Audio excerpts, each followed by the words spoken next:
Well, folks, what is happening? Welcome to Mentality Monsters, and today's episode is proudly sponsored by Our Kings Camps. Big shout out to Mark Weir, who is both of our sponsors. Big shout out to Mark. Our Kings all the way. Our Kings all the way. What a guy, honestly. Like, he does, as you say, sponsors the entire world. I know he's been on board with me now over a year. I'm going to meet him today. He's down at the show. That's why we came specifically to meet Mark and continue the collaboration with Our Kings. Obviously, without them, it wouldn't have been possible in the last year. They've been pretty much my main sponsor for my last year. Unreal. Yeah. And just going to introduce you as well, Shauna Browne, just in case there's any confusion there.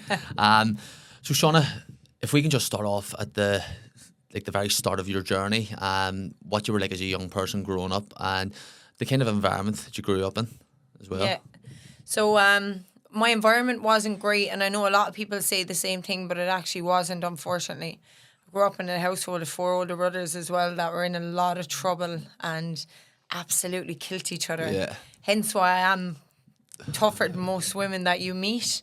So obviously from a very young age, I had to have like that real hard exterior just to be tougher than people actually thought I was, so people would leave me alone kind of thing. Yeah.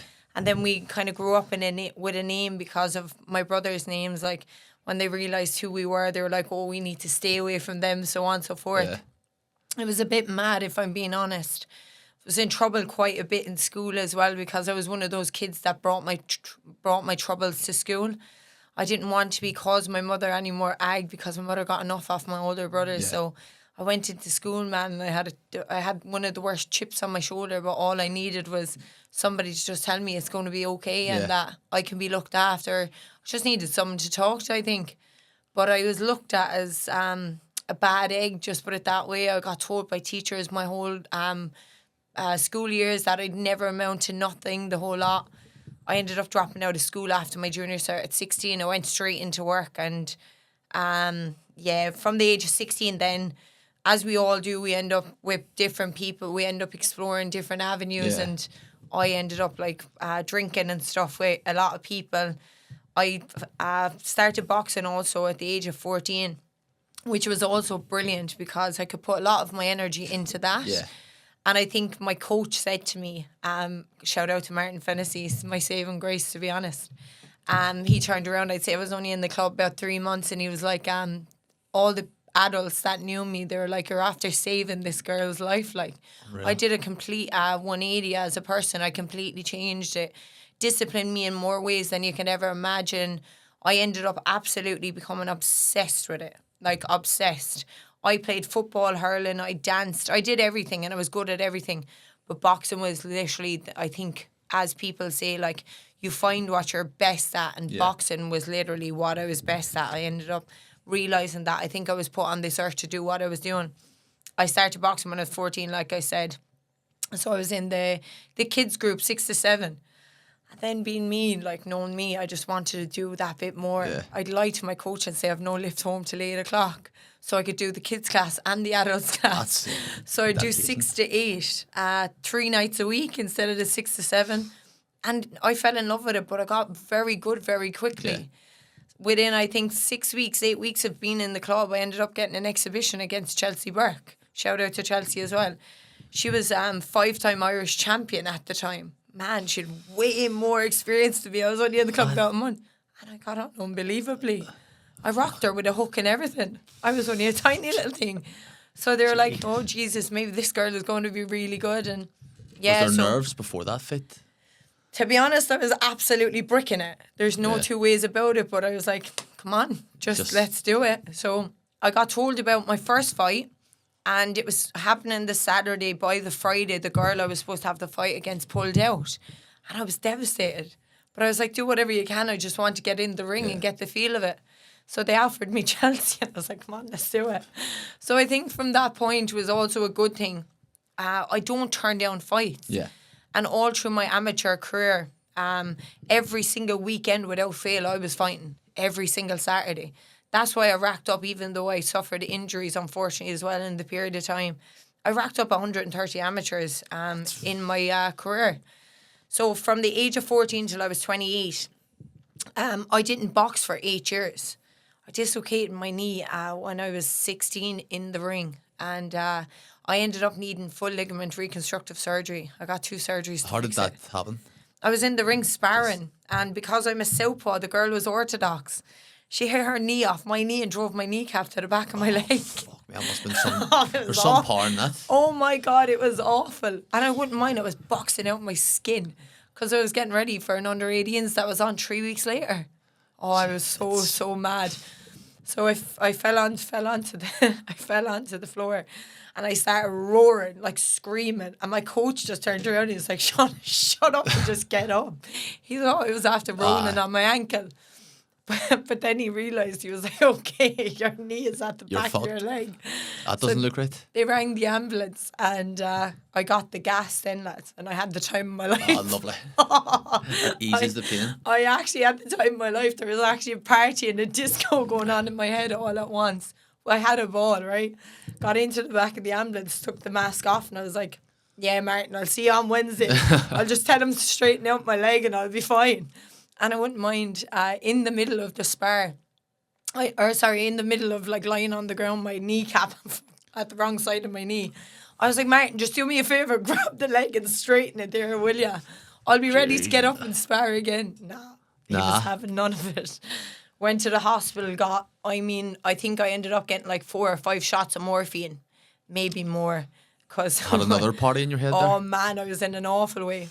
They straightened it out anyway. And yeah, I thought it was fine, but it turned out then about 2 years later, I ended up back to the doctor I was dealing with. There was a torn ligament there that they missed. And then at 20 years of age, it was 2015, I got the surgery in Beaumont. I got one in Kilkenny, and then I had to go to Beaumont. And that was in April. By the June, I was back in the hospital. I was bawling. Pain was atrocious. I was far off worse after getting the surgery. And then they told me, "You won't be able to box again till next year." So I left the place and I was livid. I was livid. I was like, "Nah, I'm not listening to this." So I went to a swimming pool twice a day, every day, did my own physio, and I got back into the ring that September. How were you educated on doing physio yourself? Did you go online to try to find out, or? So I have the one physiotherapist. Massive shout out to Paula Kearns. She's one of the toughest women you'll ever meet. But she's been my physio since I was 14. She took me on, and she sponsored all the work. Yeah. So I'm one of these people, when I'm around people, I get educated by them. So I try to learn as much as I can. So obviously with being around Paula, and then obviously after my injury, I did get stuff off the physio. Yeah. So I'm regimented with stuff. If I'm told to do it, I'll do it. I'm quite serious when it comes to stuff like that. So I just started doing it myself. I learned that being in water and the resistance against the water builds up the muscles, ligaments and tendons much quicker than any exercise you do with a resistance band or a physiotherapist. It way quicker. Yeah. And I did it. I went running in the swimming pool, did squats, lunges, walking. I did steps up and down the stairs. The resistance of the water built up my knee in a couple of months, and I got back in the ring. Yeah. That's quality. Like, I never would have thought of that there. Well, obviously I'm not educated in in that field. So but stuff like that there I would never have thought of. Yeah. And you're obviously a personal trainer and stuff like that there by trade as well. But see, before we actually just move on to the likes of your time out and doing the personal training.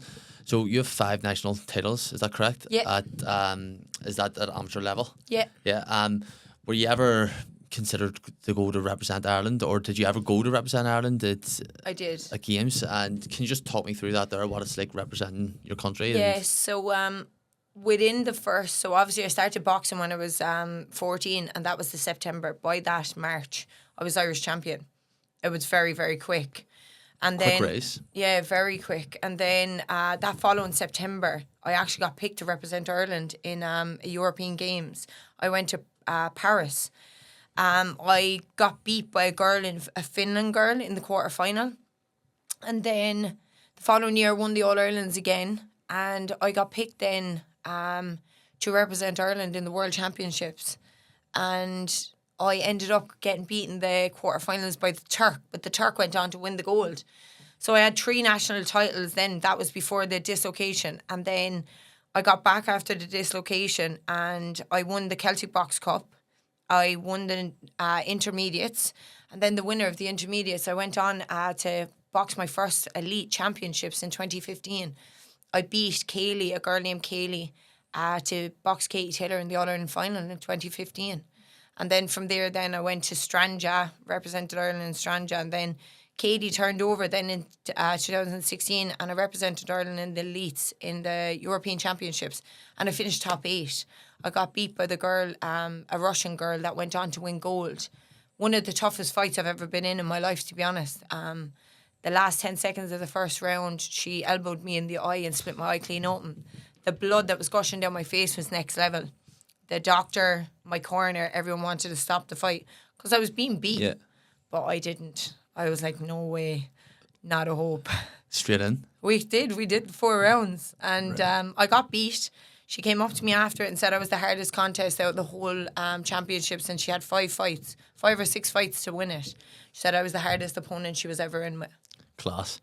See the likes of the Europeans and like in the Worlds, what's the build up to it like in terms of training, the facilities, and also nerves and expectations? Yeah, so because obviously there was a load of stuff with Katie turning over at the time, I actually only got told I was going for the Europeans like 4 or 5 weeks previous. So a lot of them got told way before me. But we actually went to GB and we did our training camp there, and then we went on to Bulgaria. So the training camp over there was extraordinary, to be honest, because obviously we were mixing with Chantal Cameron, Sandy Ryan, all of them now are pros. So back then it was massive, but it was even bigger for me, I believe, because I was out of the game for so long. Yeah. I was only back maybe 6-8 months, and I was mixing it with all these extraordinary women that were doing extraordinary things. And then there's what felt like me, like little old Shauna, that's only after coming back. And I was doing so much, but nerves and all that, they just don't factor in with me, if I'm being honest, because I've had so much adversity that I've had to deal with, that there's no room for it. I do enough work constantly, have all the boxes ticked, where there's no room for it. Did you ever feel out of your depth at any stage when you are mixing it with like the elites? To be honest, no, I can handle myself very, very well, and to be honest, when I was around the likes of Kelly and all, I always kind of put them on such a high pedestal because of who they were. Yeah. And I never looked at myself as the same as them, even though I was brand new in the ring. I think I downgraded myself a bit because of who they were. Yeah. And I didn't think anything of me, but the reality of it, I was obviously something because I was in the mix with that weight. 60 kg was the hardest, the most competitive weight in Ireland. And I was in the mix of all of them, every single one of them. Did you ever get, say, disrespected yourself, or did they just, because they knew that you were there, that you must be good? Unfortunately, there was one girl, but I ain't going to name and shame her. I won't do it. But yeah, there was one girl in 2016 going into 2017 that I did box. And so before every All-Irelands, I come off social media for 3 weeks. I've been in the mix with Katie, I've been in the mix with Amy, and I've been in the mix with Kelly. They're really big names. So, you know the way social media can go and people can have their opinions and all. Yeah. Shauna O'Keefe is taking on these girls and she's only 4 Irish titles, and these girls have all this mad stuff. Their pedigree is off the scale. And then it's little old Shauna's coming in, who she thinks she is. She won't even last around with them and all. But one of the girls actually, she had a lot of back talk about me, an awful lot, but I didn't find out until after the fight. I was off social media, like I said, and then obviously people wouldn't tell me that because they've a lot of respect for me and they know the way it is. But obviously I went in and I beat her, and I beat her well. And then I found out about it. And the funny thing about it, I got out of the ring after beating her, and I wouldn't mind, it was an unbelievable contest between the two of us. And I gave her a massive hug. She was upset and all. She was upset because she fully believed she was going to beat me and go on whatever. But yeah, the contest wouldn't have happened without her. So I gave her nothing but the utmost respect. And then I went home. Then all the stuff started coming through on social media because I went on. I was like, oh my God. Was this done in the National Stadium? Yeah. I was a bit taken back by it, to be honest. Yeah, it's See, especially because you didn't see it before, do you think it would have affected you mentally in a positive or a negative way, seeing that kind of stuff? No, to be honest, it wouldn't have. So even when I got into the ring with Katie, the amount of people were like, "Oh, she's only doing it to get a name, and her legs are going to go in the first round, and all this madness." And I went in and I did 4 rounds, and Katie even said it was the best fight she's ever had in Ireland. Out of all the girls that were brought over, I was by far the best person to share the ring with. So, like, yeah, you will have hearsay and all that, but you know what I love nothing more? Is for all those negative people to prove them wrong and then prove them wrong in style. Unreal. That's what adds fuel to my fire. Have you had any doubters that have kind of changed their opinion? Or like, have the kind of way I'm trying to like push it is when you were growing up and you started boxing, and people that are maybe not in the boxing world and they're seeing you going, "I sure she's boxing, sure what's she gonna do?" And then have actually maybe came and supported you and watched your fights. Have you ever came across anyone like that? Yeah, you have it every day. I've had it since I was an amateur. Obviously, unfortunately, because I sustained quite a number of injuries throughout my career, and then when I wasn't training, I obviously went down a bit of a slippery slope and these different things. So I went from being Shauna that was big chaotic to Shauna that's literally on the front of a newspaper. And I think people found it really hard to keep up with it. But there was even people I'd meet and they know the way I am, they know the firearm, and they're like, Shauna, you're never going to get back. Yeah. Shauna, your career is over. I've heard that since I was like 17. And every single time, those people will come up to me and they're like, "Oh, you proved me wrong, you proved me wrong." And they will. Yeah. And even still right now, I still have it. People still wrote me off a small bit after what happened in March. I'm not even going to lie, 1 or 2 people close even said, they were like, "Oh, I got worried about your career there. I didn't think it was going to go anywhere, da-da-da." Leave them say what they want. It's not their career, it's mine. Once I'm showing up every single day and getting in my sessions twice daily, regardless of how fast it's going to move, it's going to move and I'm going to get there because I constantly put in the work. And the biggest thing, I believe in myself in abundance. So no matter what people say or think, it's their stuff, not mine. So it won't ever affect me. See the way you come from a household with 4 brothers. I'd say, again, that's pressures in itself. Were any of them involved in combat sports at all? I was actually on with the 2 Johnnies the other day and we did some laughing. They were like, "So did your brothers box?" And I was like, "Yeah, 2 of them did, but they were shit." I'm the talented one out of the bunch. I'd say so. Well, like the kind of trajectory your career's taken, and as you say, there are 130 fights, amateur fights. Like it's taken its toll on your body, obviously with injuries and stuff like that there. But see, when you kind of look back on your amateur career, what's the biggest lesson you've learned? I think the biggest lesson I learned was the 6.5 years I had out of the ring from the age of 22 till I was 28. For the simple reason, I had to deal with life on life's terms. Yeah. While everybody else was obviously part of the Irish team doing whatever, the thick skin I've built and like the just being able to get through absolutely anything. I've dealt with life and dealt with shit, and I've worked and I've done everything. I think that's actually, believe it or not, the best thing that could have ever happened to me to do what I'm doing now. Yeah. Because if I didn't go through what I went through in my childhood, right, and even, but especially in the last like 6 to 8 years, I don't think I'd be able for this game.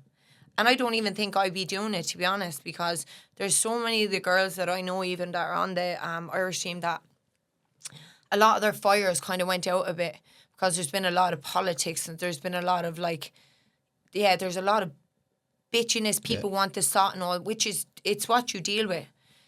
And there's a lot of people that I'm around, they have a lot of nerves and they don't have the belief that I believe they should have and all these things. But yeah, my biggest thing is what life lessons I've had to deal with in the period of time I was out of the ring is what has made me the fighter I am today, and to be able to deal with absolutely anything, because what this career has thrown at me in the last year and a half, my cut man says to me all the time, anyone else would have quit. They would have handed in the gloves and they would have just said enough is enough.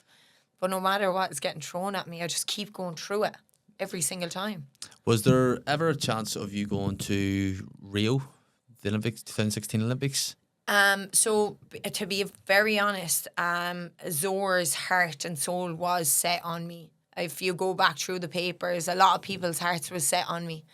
But obviously, unfortunately, I fought, or not Rio, sorry. It wouldn't have been Rio.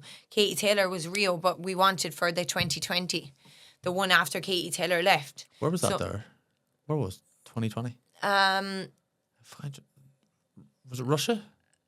Was it? I can't even remember. Well, we'll find out. We'll find out in the break. Was it Tokyo? I think it was Tokyo. Tokyo. So it was the one after Katie retired. So obviously 2016 was Katie, because obviously I was number 2 to her. But because I was on such a good roll at 60 kilos after Katie, and obviously Kelly was 64 at the time. And yeah, there was massive momentum behind my name. They really wanted to push it. But obviously I boxed Kelly in the All-Ireland final in 2017. And the first round I started too slow and I lost in a 3-2 split. That's what lost me the fight. And then unfortunately after that, I'd say it was a month later, I was in the ring in a fight down in Cork, and I hyperextended my left arm and I tore the ligament in my elbow. And I unfortunately needed 2 surgeries to fix that. So, and then another injury happened. I was in a car accident then. After that actually got fixed. So I had 3 surgeries on my left arm in the space of like 3 years. So it had me out for 6.5 years. Fuck me. Life is just throwing curveballs at you left, right and centre. Literally. And then would you say you've always been able to adapt to like a scenario or situation that comes your way, or have you had your struggles? I've definitely 100% had my struggles. I have 100% had my struggles. When they say that athletes would struggle with identity after they lose what they have, I did that massively. Because I've always known myself as Shauna Browne, the fighter. And I went from Shauna Browne, the fighter, to having surgeries and not knowing where I was going and what I was doing. But the greatest thing about it at the time, I ended up obviously putting all my energy into becoming a personal trainer. So I got to stay in the thing that I loved, which was training. And that's what kept me happy and fulfilled me when my boxing wasn't there. And I opened up a gym and I was flying it. I mean, absolutely flying. And I loved it, man. I loved what I could do with the clients. I loved the happiness I was bringing. And I loved the work. I was starting at 5 o'clock in the morning, some mornings, not finished till 9 in the evening, doing that 6 days a week. And I would have done it all day because I enjoyed it. But obviously the way it always happens, your subconscious does secretly tell you that there's something missing. Yeah. So I always felt there was something missing throughout the years that I was PTing and I wasn't boxing. But while I was PTing, and obviously not as Sean O'Keefe, the boxer back then, I never identified as a boxer. I didn't tell anybody. People would have to Google my name and that's how they'd find out who I am. Other than that, I never ever said I'm Shauna Browne or Sean O'Keefe, whatever it was back then. I'm a fighter. I didn't because I felt like a fraud because I wasn't doing it at the time. Yeah. But I was managing a gym in Dublin and it was 2022. And obviously, Katie Taylor was absolutely flying it in the pros. I think Amy was after winning a medal. Kelly was after winning a medal. I bet Amy. I boxed Kelly and I only got bet in a 3-2 split. And then I boxed Katie. So I'm like, I'm in the mix of these girls. I can definitely do more than what I'm doing. I'm destined to do more. And I was like, I'm not going to die with the what ifs. I cannot do that. Yeah. So I ended up going boxing training with a friend that I was working with. And I remembered how good I was. Because I didn't box for like 6 years at this point. So at this time, were you no bag work, no pad work? Nothing. Nothing at all? I didn't even do any of it. I didn't even shadow box for 6 years. All I did was lift weights. And man, I got very strong. Very strong. I lifted weights like they were the only thing I knew, to be honest. And say your brothers are scared of you now? Oh, they definitely are. Oh, they are 100%. I'm not going to lie. I can't blame them. But so I ended up going training in Dublin and I ended up hitting a bag and doing pads and I was shadowboxing. I ended up doing a bit of body sparring with a guy. He must have been about 40 and I hurt him really badly. So I was like, oh my God. And walking away saying, still got it. Still have it. Literally. It reminded me of, well, I'm actually an alright fighter. Yeah. Ended up having the conversation with Aaron. Aaron didn't believe how good I was. And I was like, to be honest, I actually forgot how good I was. And I think within 2-3 months after that, I quit the job and moved back home. I approached my coach, got a new job, and I went back boxing. It was October 2022. 78 kilos. I was massive. But I was like stocky. Yeah. Like I was big because I was lifting so many weights. And then went back to him, gave him my word. I train twice a day, every day, commit my whole life to it, go to the All-Irelands, do all these things, and just take me back. And that's what happened. That's literally what happened. Like, that's how you got, like, just back into it? Literally. Hey everyone, Caine here from Mentality Monsters. Time to talk about today's sponsor. If you love the thrill of winning big, then you need to check out our King's Competitions, the UK and Ireland's top spot for incredible praise competitions. They're giving you the chance to win luxury cars, dream holidays, top tech, and even life-changing cash prizes, all for a fraction of the cost. And what's the best part of this? Entering is super easy, so you just need to go on, select your competition, grab your tickets, and then you're in for a shot at winning big.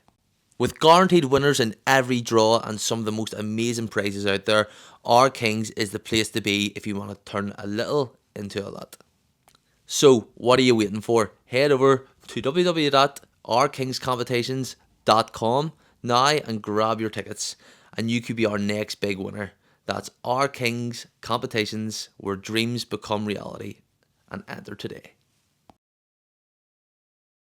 Folks, so you would have heard from our sponsor there. Just make you aware there's a fly in here that we've tried to get out, and it's not for moving. It's fucking glued to me.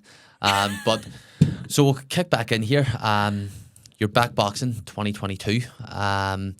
You've went to your coach, and did your coach take you seriously at that stage? No. No? Of course not. And I wouldn't have blamed him either because I have more comebacks. It's a holy fright. I always have great intentions, but when I lock in, I lock in. And I had every intention of locking in. I started a new job, so I was working in Abbott.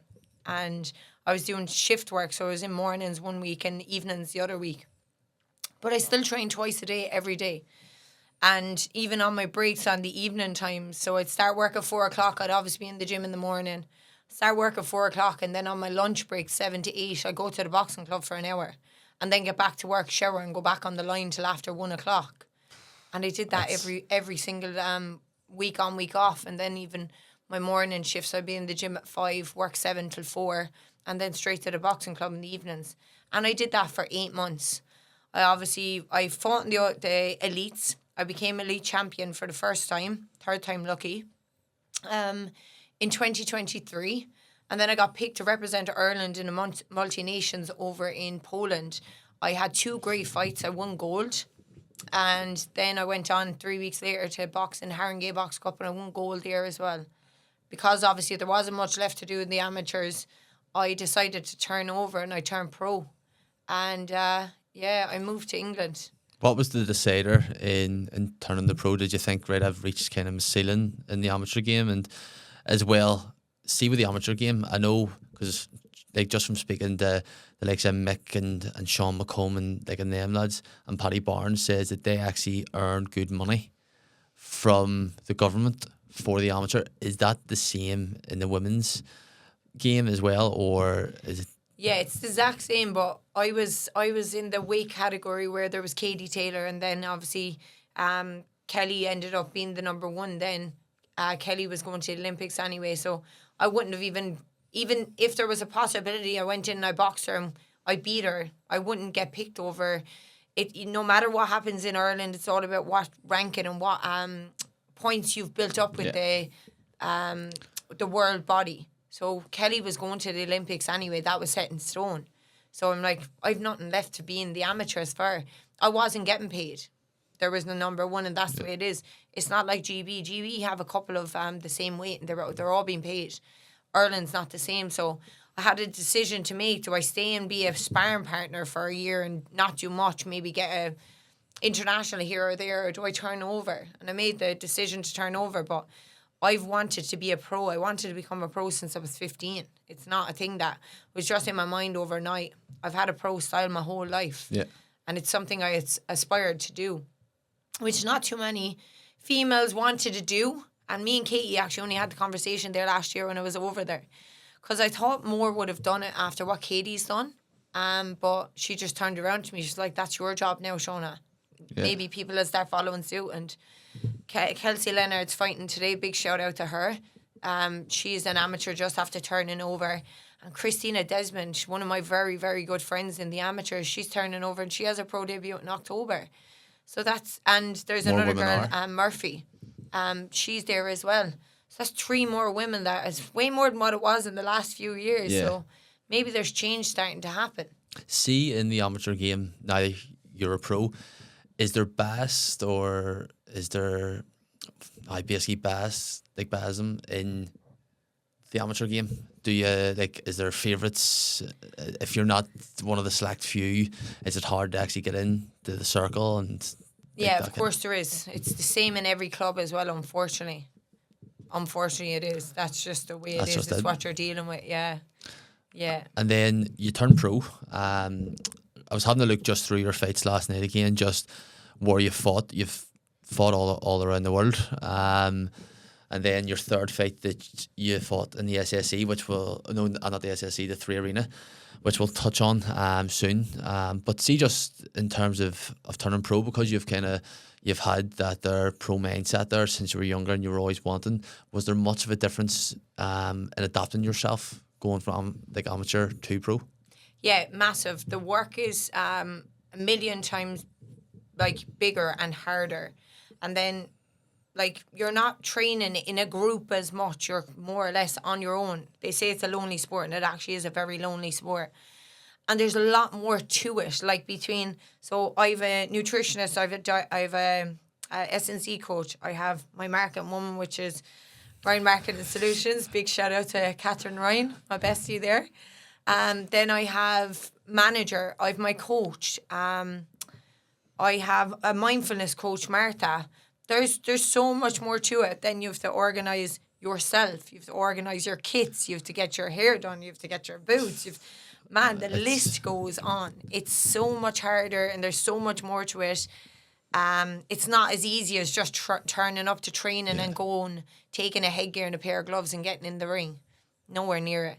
This game isn't for the faint-hearted. That's why there's not too many that will do it, because there's so many hoops you have to jump through and you have to be able to jump through them. Talk to me about your pro debut, the entire day, the build up to it, and then just like the fight itself. Pro debut was the worst day of my life. Great start. 100%, just to be totally brutally honest. I got out of the ring. So I won anyway, right? Which was a very, very hard pro debut. It was probably one of the hardest. If you were to look on paper, the fact I was only back in the ring 8-9 months after being out for 6.5 years, this journey woman had like 60 odd fights. She was on a winning streak of 8 wins, one after another. And I did 6 twos with her, and it was only after training as a pro for 3 months. Only after moving to the UK, only after starting with a new coach. Man, I bit off. What you could say, I bit off more than I can chew, but I learned to bite it in the ring. Yeah. It paid off. It did pay off. I ended up finishing I think I was 20-something in the world after my pro debut. Because of the calibre of the opponent and then obviously the rounds that I did. But I boxed terrible, let's be honest about it. I boxed awfully. I literally threw everything in the kitchen sink at her. All I wanted was to get in the ring and get out of it as quickly as possible. Why do you think you boxed terribly? Was it nerves? Yeah, I mentally wasn't prepared. You could say I was physically ready. 100% I was physically ready. But I don't think I was fully prepared for what I was getting myself into. I don't believe I was kind of fully warmed up right. There was a lot went wrong. We literally got a knock on the door. My gloves were only just barely on, and we're like, you have to go to the ring. I barely even did pads for anything. So it just happened so quickly. So quickly. And I was like, my brother said to me, he was like, Shauna, I've never seen you walk to a ring like that in your life. Because even in the amateurs, I'm always smiling. I'm always buzzing. I'm very energetic. You can see it because I love getting into the ring. I love it. I love sparring. I love fighting. But that time, I didn't even want to get in the ring. So that's when you knew something was off. So I finished the fight anyway, got out of it. And I was like, lads, I need to go home. So I had everything organised anyway. I was going back to Ireland. I drove my car back to Ireland the following day. We travelled for 18 hours, I'd say, to get home. Maybe longer. And then, I know, after doing a pro debut, and she busted my eardrum and it busted eye, had a busted blood vessel in my ear and everything. But at least you got the win. I got the win, I did, it. but I wouldn't say in good fashion. But yeah, I had to have a chat with myself for a few weeks of whether this game suited me or not. Serious? I did. I was contemplating on not doing it. I was contemplating on quitting. Yeah. Was there anybody that kind of talked you around or give you just a few words of encouragement? My family and my coaches. I spoke to everybody. I told them exactly how I was feeling and stuff. They were just like, they made it look better than what it was by the way they explained it. They were like, Shauna, you need to factor in the fact that you got in with a really hard opponent for your pro debut. You literally got thrown into the deep end very, very quickly. But he was like, you got through it. You survived it and you got to win. You actually got to win. So just get back to the drawing board. Maybe not take on this hard opponents the next time and just On a journey kick woman on. coming off an 8 win. 8 wins. Like it's Yeah. I thought the journey women and men weren't supposed to be coming on the 8 wins or No offense, like, but most of the women actually turn up wanting to beat you. It's a different story. they're It is. they're there to upset and then they get themselves a name as well, I would And say. they get paid handsomely. Journey women, they get paid better than we do. That's crazy. Like that's the reality of it. That's and then because you've got to pay for your team and stuff like that there as well. Like, and again, that's where people like Mark Weir come into it and our Kings. We can talk about them just later on as well. But it just shows how important the sponsors are when you're starting off your journey. I'd say like when you reach the levels of Katie, it's the world's your oyster in terms of sponsors, but it is tough for yourself just starting off. Yeah, I wouldn't be where I am today without my sponsors. That's being totally honest. It's not my purses that are getting me by. It's my sponsors. Because there's 1 or 2 fights where... Actually, no, I'm actually lying. There's one fight I got paid all right, but even for the caliber the fight was, yeah, it was all right. But it only one fight and I've had 7. See your 3 Arena fight. What was that like? Because again, 3 Arena, I think when you're from Ireland, it's one of the places that you think about when you're starting off your career, the fight in the 3 Arena in front of a home crowd. Yeah, so believe it or not, right? So this is the power of social media when it's used for the good. So obviously, like I said, from my pro debut, I went back and I had a good conversation with myself whether or not I was actually going to fight. And I ended up getting my 2nd fight in Galway. I ended up boxing a Polish girl. She'd never been stopped. And I knocked her out in the 3rd round. Clean, cold. Lovely. Knocked her clean What shot? out. A lead hook. It's a combination that me and my coach were working on vigorously at that time. I actually put the combination that was in the ring, doing pads in the same one. The exact same one was the one that knocked her out. It was unbelievable. Oh my God. It's just a pity it wasn't on a bigger platform. So it would have blown up. Like, it would have been like, oh my God, check this girl out. She's actually knocking women out. We need to get her straight away.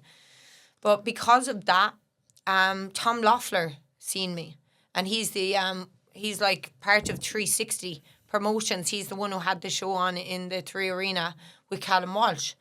So he actually reached out to me and wanted to meet me. I ended up meeting him at the Usyk and Fury over in Saudi Arabia. And that's how I got on the card. Class. That's how I got on the card. He reached out to me and spoke to me, and I was in the... Did he fly you out to that? No, I flew out You flew myself. yourself? We were at, in the middle of a change. I changed coaches at that time, and I was kind of in a bit of limbo at the time. So I was like, what better way to just go to a show, enjoy the experience, and yeah, I got to meet Tom. We got on extremely, extremely well, and yeah, I did 12-week camp then for the 3 Arena. The 3 Arena has probably been one of the most memorable nights of my entire career, even the whole week.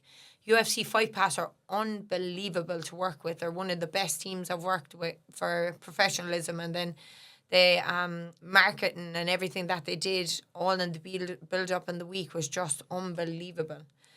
To have the crowd that I had and have the walkout and the singing and the dancing, just full swing, Shauna Browne. It was phenomenal, unbelievable. But it ended up being a bloodbath.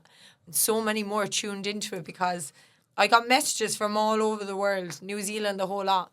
We tuned into your fight. We thought it was a UFC fight because the amount of blood that was everywhere. And then they realised it was a boxing match between two women.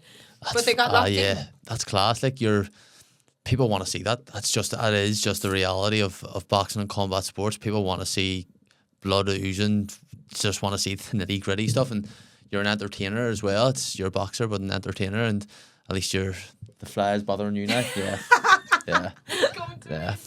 Nah, it's over there. Thank God. But I just saw her out of the corner. Like, I just go like that. But you're an entertainer as well, and see when you go out to the ring. I know, like, some people just be like, right, just get in and get the job done, get out. Do you want to get the job done, or do you want to entertain as well? So I want to do both, but obviously you don't want to just go in and just get the job done because it's over too quickly. You want to give them a bit more time. Like, even with the fight in the 3 Arena, the amount of people that came up to me because it got stopped in the 4th, they were like, we wish there was more rounds. We wish it would have went on longer. Yeah. So you have to, it's hard enough to play with, but if you can go in and you can absolutely batter somebody and still get the rounds in, finish in devastating fashion also, you're giving them everything and more. You are. 100%. Like, it's the full package. 100%. And you fought in Australia as well. What was that like, the experience? Did they fly you out and stuff?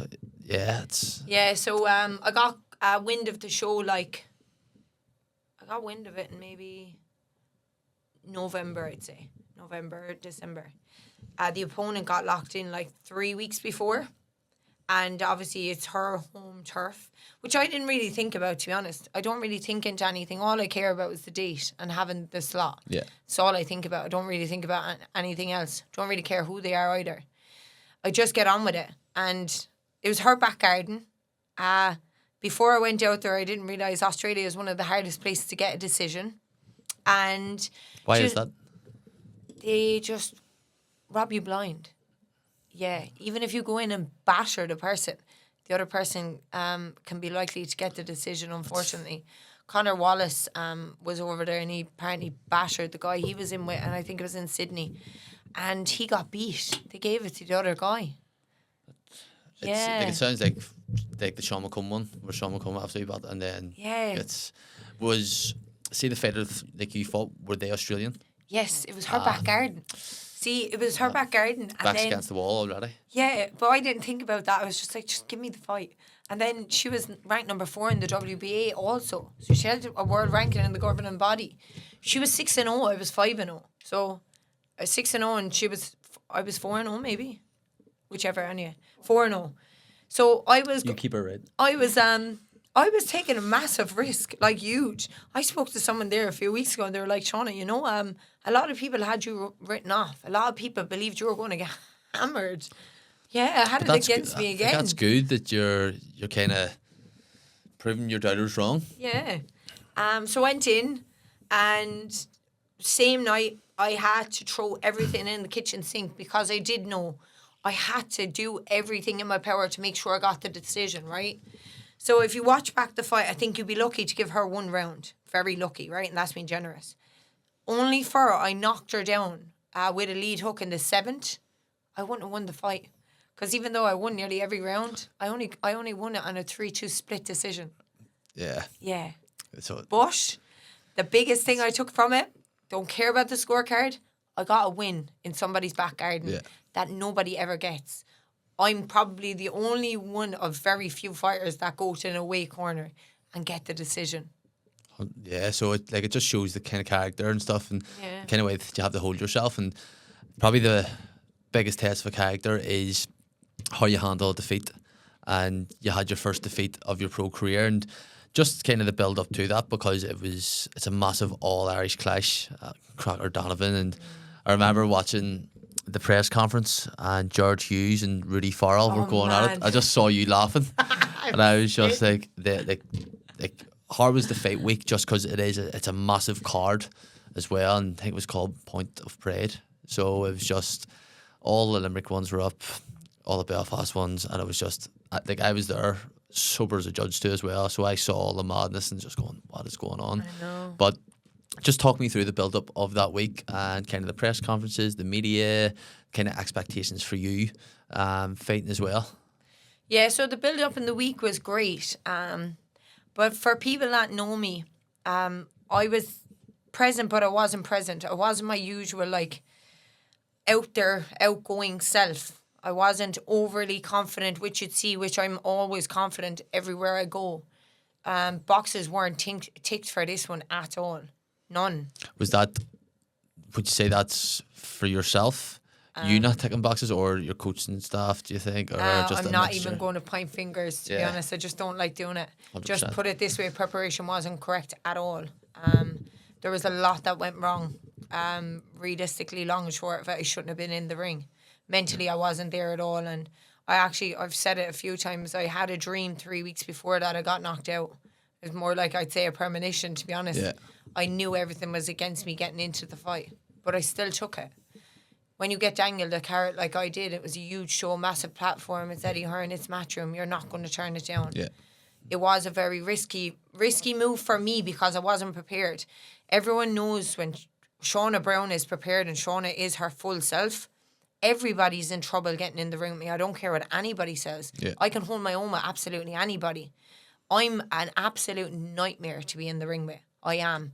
But that night, I had puffy eyes. I was like, yeah, I wasn't there at all. Everyone will say it. Anyone that knows me, I think I was there in body and not in spirit. Yeah. I made mistakes that I wouldn't have made on a normal day, man. And yeah, I suffered my first defeat for it. But the life lessons I've learned from that, winning wouldn't have taught me. Yeah. Yeah, that one loss taught me more than my whole career the year previous to it, to be honest. Person's kind of character is not tested when they're winning and It's when they're on a defeat. high. It's defeat. Your back's against the wall and you find out your true self Yeah. at that stage. And what did you learn about yourself? I learned that if I feel that something's wrong, I need to listen. My gut always tells me and guides me very correctly.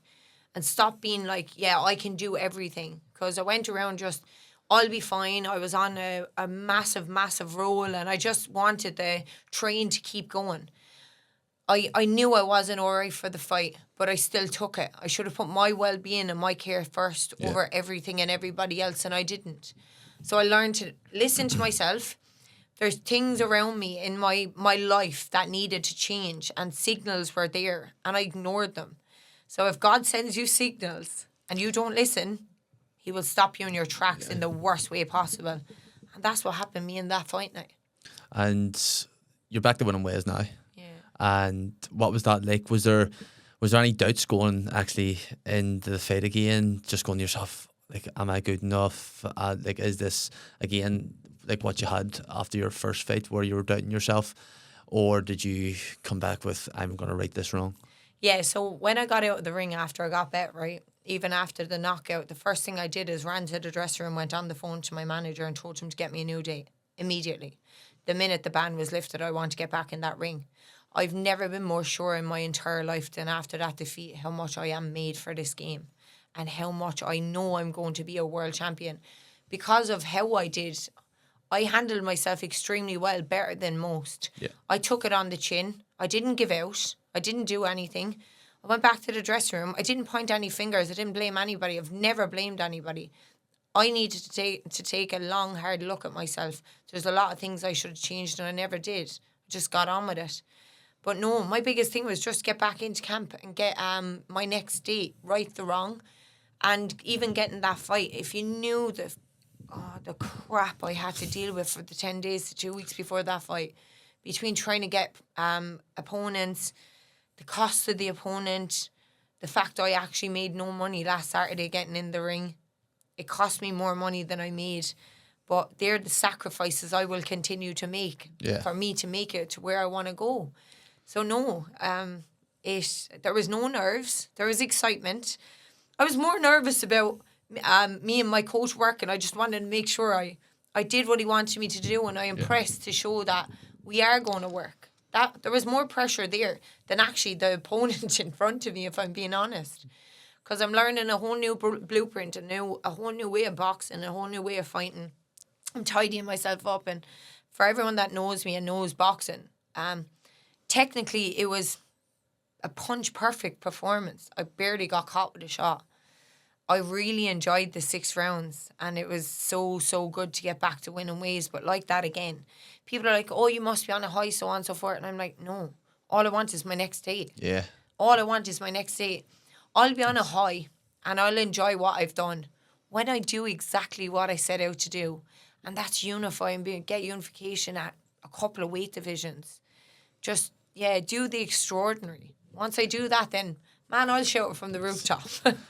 So like it's like you're happy but never satisfied. That's a champion mindset right there. You're happy with where you are and your progression, but you're not at your goal yet. No. And one person who you're close with, and one person we have to talk about just because she's probably the greatest female boxer to ever live, is Katie Taylor. And what kind of influence has she been on you? And even after your loss, did you speak to her just about it as well, or like what kind of advice does she give you along the way?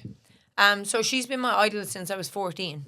I've looked up to that woman in more ways than one. The way she is inside and the way she is outside the ring. My goal, obviously, when I came back boxing, and that's another reason why I kind of pushed myself to come back. I watched her be sparring partners with Amy Broadhurst, and for the first fight against Amanda Serrano in 2022. I watched it on the sidelines, and I was like, in my mind, I was like, if I'm boxing, I'd be her sparring partner. I know I would. I know I'm good enough to be, right?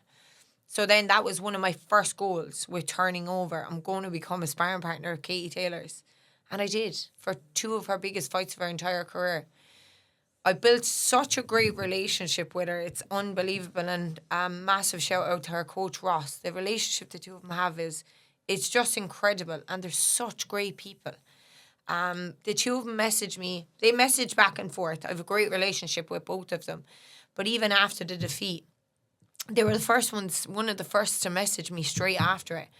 Katie sent me the most beautiful thing, obviously, because she's been where I've been. Yeah. She suffered her defeat, and she said the same thing that I thought. It's the best thing that could have ever happened to her.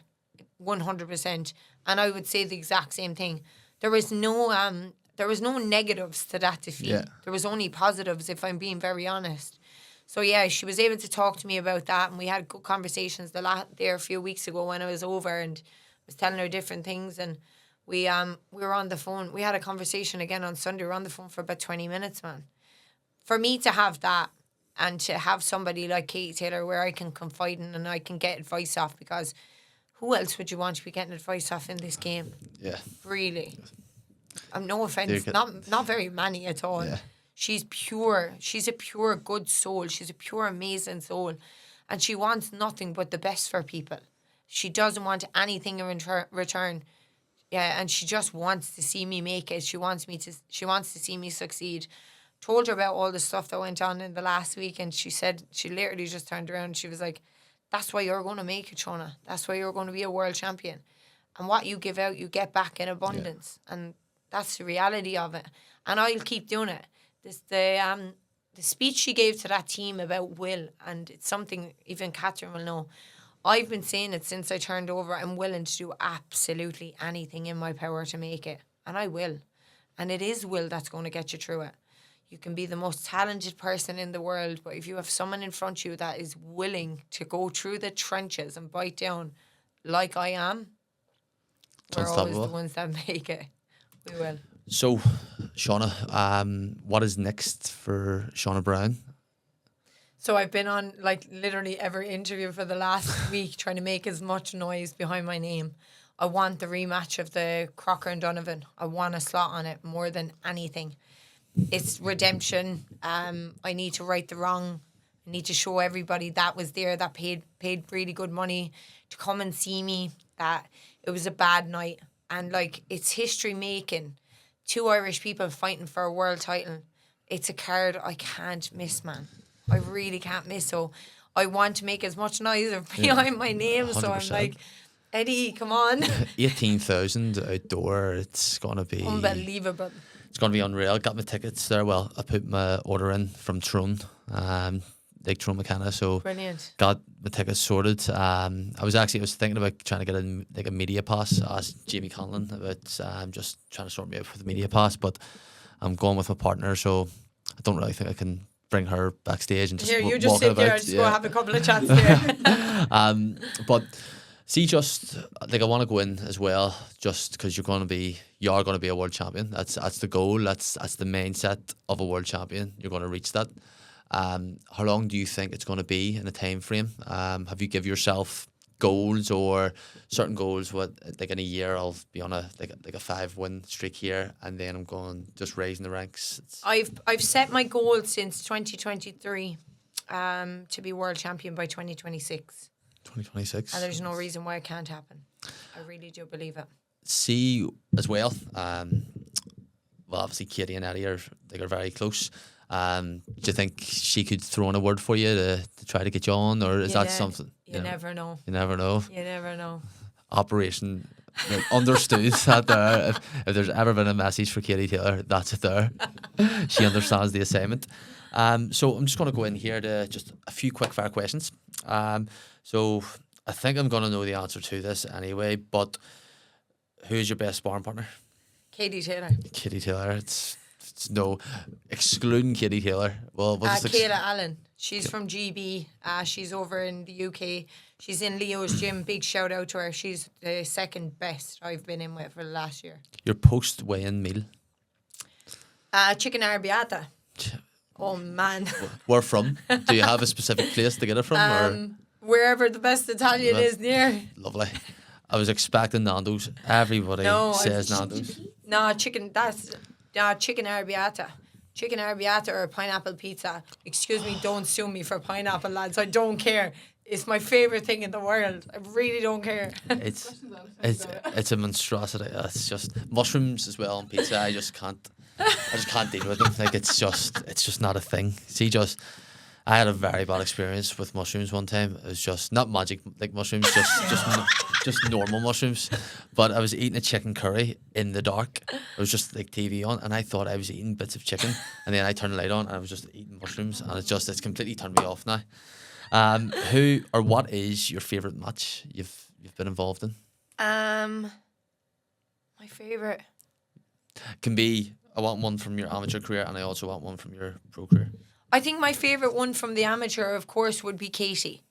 Definitely by far. It was one of the best nights in my entire life. And then I think my favourite one then would have to be March. It would have to be the knockout. March? Yeah. My second fight. Your favourite shot? My hook. My lead hook. Do you think there's any man, woman or child can stand that? 100% not. No? No, you're going down like a sack of spuds with that shot. Your death row meal, 3 courses. So I love chicken wings. Well, like where from? You need to give a shout out to somewhere. The pressure's on. So I will say So in Clonmel, I'll give drivers, right? So they used to have a place called the Bunker. So I used to always go. I used to get spicy chicken wings, and then I'd get a medium steak because I love steak, spuds, broccoli, and they did the best pepper sauce in the world. And then sauce, big fan. Unbelievable. But I'm not a dessert person, so it was 2 courses. Sorry. Here's nothing wrong with that. Protein. Just going for the protein anyway. So is that your 3 courses there? Pretty much, yeah. That's my favourite meal. I wouldn't say that. Over in the UK now, where we'd go for steak would be gauchos. So I was having gaucho steak. It's one of those meals that you go out and kind of treat yourself, because 2 people going to gauchos is about 250, maybe £280. You're paying for what you get, but it's beautiful. Good stuff. Yeah. If you were to have a meal with 3 people, dead or alive, just around this table, who are you going for? That's actually a fantastic question. Yeah. I picked it myself. It's a. Do you want me to come back Tom to Hardy. it? Because, great choice. Tom Hardy. Denzel Washington. And I have to put Kate Taylor in with me. Yeah, they'll do me, boy. You 2 would beat the head of them too, like. Oh, anytime. I wouldn't mind Tom Hardy beating me, to be honest. Hopefully there's no kids watching this.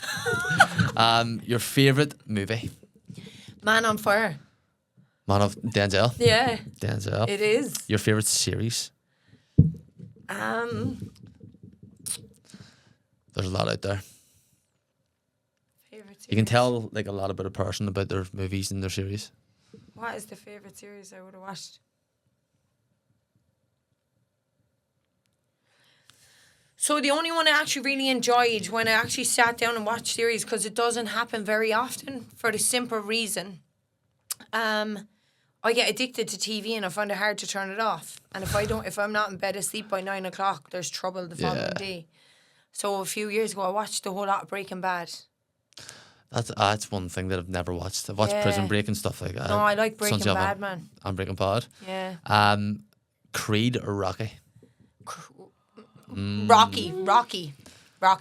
Yeah, I'm sorry. Creed is amazing. Don't get me wrong. Do you know what I love about Creed? It's the want to get out and train after watching it, especially after the second one when he goes to the desert.